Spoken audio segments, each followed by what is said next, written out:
సమరం హెల్త్ ఛానల్కు స్వాగతం.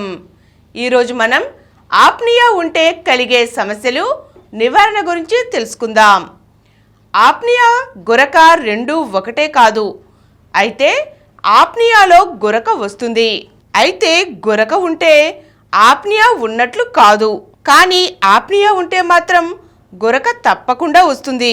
ఆప్నియా ఉంటే దానివల్ల గుండెకు మెదడుకు ఆక్సిజన్ అందకుండా పోయే ప్రమాదం ఏర్పడుతుంది. అలా ఆక్సిజన్ అందనప్పుడల్లా మెలకువ వచ్చేలా మెదడు శరీరాన్ని ఆదేశిస్తుంటుంది. రాత్రి నాణ్యమైన నిద్ర ఉండకపోవడంతో పగలంతా జోగుతూ ఉంటారు. ఈ ఆప్నియా రక్తపోటు పెరగడానికి, డయాబెటిస్ బాధితుల్లో చక్కెర నియంత్రణలో లేకపోవడానికి, పక్షవాతానికి దారితీసే ప్రమాదం ఉన్నందున దీన్ని అదుపు చేయడానికి వెంటనే చర్యలు తీసుకోవాలి. ఆప్నియా ఇలా తగ్గుతుంది.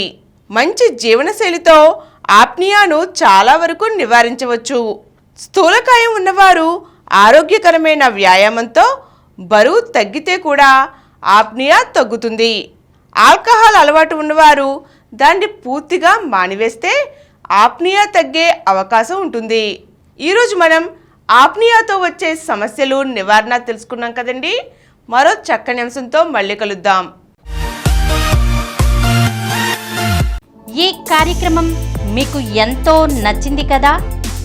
ఇటువంటి మరిన్ని వీడియోల కోసం అనతి కాలంలోనే 20 కోట్ల వ్యూస్ సాధించిన సమరం ఛానల్ సమర్పించు సమరం హెల్త్ ఛానల్కు సబ్స్క్రైబ్ చేయండి, లైక్ చేయండి, మీ ఫ్రెండ్స్కి షేర్ చేయండి. అలాగే ప్రక్కనున్న గంట సింబల్ని ప్రెస్ చేయడం మర్చిపోకండి. Please download Samaram Channels app from Google Play Store and watch your favorite channels. Click the bell icon and subscribe to the channels.